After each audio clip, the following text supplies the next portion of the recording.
do nosso Rafael Ávila, nosso 007, para nos atualizar sobre esse caso, Rafael. Mexeu com a nossa audiência, a gente ficou aqui na revolta, né? Dizendo que esse camarada daria trabalho, abandonou a motinha na casa de um familiar, deu no pé, matou a venezuelana na frente das crianças, fugiu e agora se apresentou com advogado.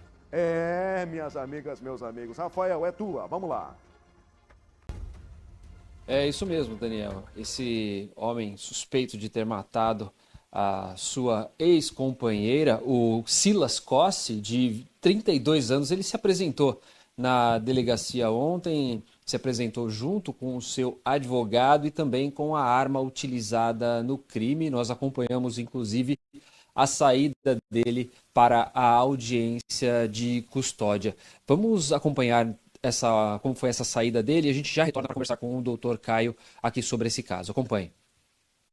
Tá arrependido ou não? Sim. Certeza? Você fez isso na frente dos filhos dela também, cara? E a arma do crime? Você tá arrependido? Olha aqui pra mim, você tá arrependido mesmo?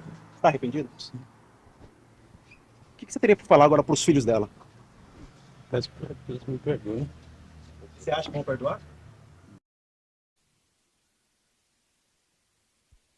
Você acompanhou ele, disse que está arrependido, Silas, por ter matado a Nerbis, a venezuelana de 33 anos, na frente dos filhos com 5 tiros no tórax e também nos braços. Dr. Caio está conosco aqui da DHPP e vai trazer mais detalhes sobre esse caso, sobre o que esse homem acabou conversando e dizendo em depoimento e também na audiência de custódia que aconteceu no início da tarde de ontem.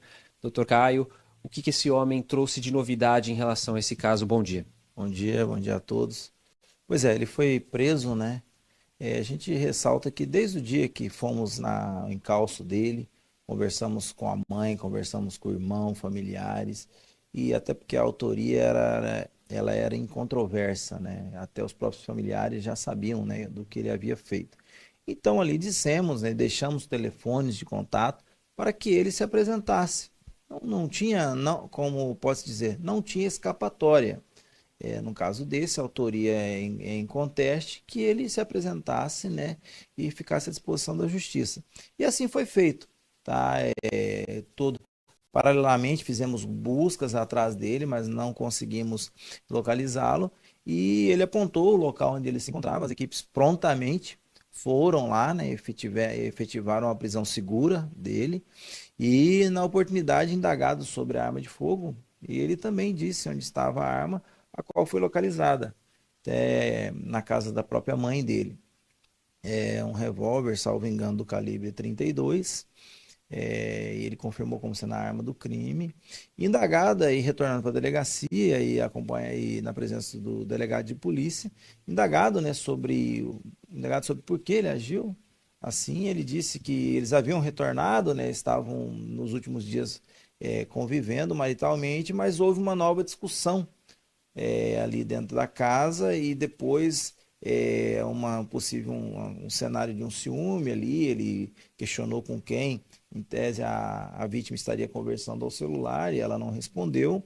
E por conta desse motivo, ele se apodera da arma de fogo e efetua os disparos. Segundo ele não sai da casa e vai em outro local para buscar a arma. Segundo ele, a arma já estava ali na casa da vítima, tá? Mas de outro lado, há informações de que ele saiu para pegar essa arma de fogo. O fato é que é um caso grave, né? É mais um feminicídio e o pior, praticado na frente dos filhos, né, dessa mulher.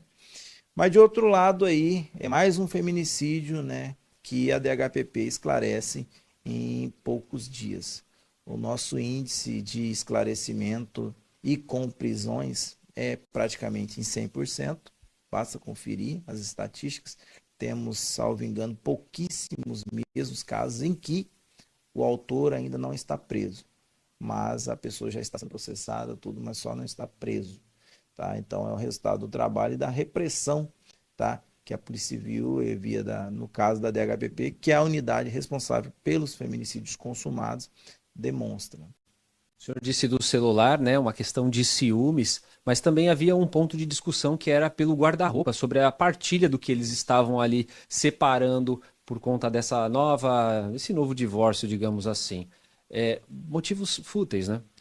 Sim, tudo que margeia o feminicídio é uma futilidade, né? A rigor, o pano de fundo é a intolerância, né, do homem ali para com o término do relacionamento ou por aquela discordância naquela discussão. Então, o homem se acha o dono da verdade ali a ponto de retirar a vida da mulher. Ali bastava encerrar a conversa ali e conversar em outro momento. Mas não, preferiu ali, né, pôr fim à vida dessa mulher, né, venezuelana, né, e deixando essas duas crianças sem a mãe. E ele não estava embriagado, não estava com entorpecentes, não havia consumido entorpecentes.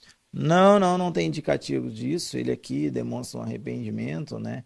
Que é até uma circunstância natural nesses casos, né? Depois de preso, né? Aí vem aqui demonstrar arrependimento, mas tinha que refletir antes, né? Antes de matar, antes de deixar essas duas crianças sem a mãe.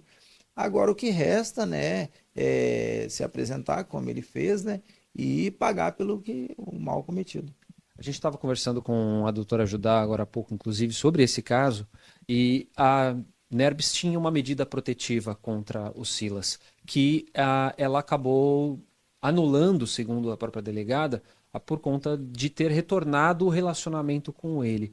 Isso é um trabalho difícil mais para a polícia, mais dificultoso para a polícia, porque, querendo ou não, você acaba ficando mais restrito em relação às medidas protetivas, porque ela acaba sendo anulada, e aí a própria delegacia não consegue dar aquele apoio que poderia ser oferecido, né? Corretamente, inicialmente parabenizar, né, as colegas, as delegadas de polícia, né, um belíssimo trabalho, né, desse enfrentamento aí. E essa operação, como foi anunciado das delegacias, busca exatamente essa fiscalização para com aqueles que descumprem as medidas protetivas. Ou seja, é um trabalho em que a Polícia Civil está atenta a esses descumprimentos, tanto é que aí saem os mandados de prisão como foram cumpridos hoje, tá? Mas nesse caso, com razão total, a colega sim, que quando se pede uma medida protetiva, você quer o afastamento. Há uma decisão judicial para que a mulher fique ali fora do alcance do agressor. Agora, fica difícil, às vezes, a mulher retornar essa convivência, porque aí, de certa forma, a Polícia Civil fica de mãos atadas com esse retorno com a mulher querendo, né? Com esse retorno. Então, é uma questão de coerência, certo? Então, se pede a medida protetiva, é porque o relacionamento não é mais saudável, não é mais seguro, melhor dizendo. Então, que a mulher mantenha essa postura e se afaste desse agressor, ao menos naquele período crítico ali, que os ânimos estão exaltados. Se amanhã depois, lá para frente, o relacionamento volta, tudo bem, mas nesse período em que, volto a dizer que os ânimos estão acalorados, melhor é manter a vigência dessa medida protetiva e, até melhor dizendo, manter um comportamento coerente com o que você pediu. Excelente, obrigado, doutor Caio, pelos esclarecimentos e pela atualização desse caso envolvendo o Silas e esse feminicídio com a venezuelana Nerbis.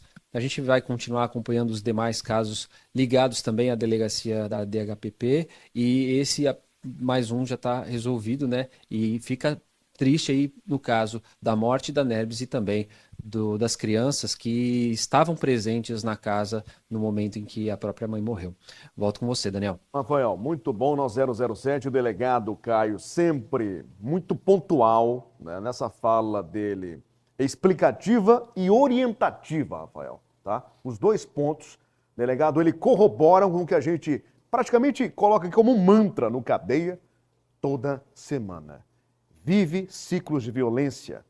Menina, saia desse ciclo de violência, sabe? Se permita sair, superar isso. Você nasceu para ser feliz, tá? Você veio para essa terra para ser feliz, não é para viver debaixo de pancada aí, dentro de casa, muitas vezes um sofrimento silencioso, tá? Muito obrigado aos dois, mais uma vez, parabéns aí à atuação da nossa DHPP, né? Nossa grande parceira aqui.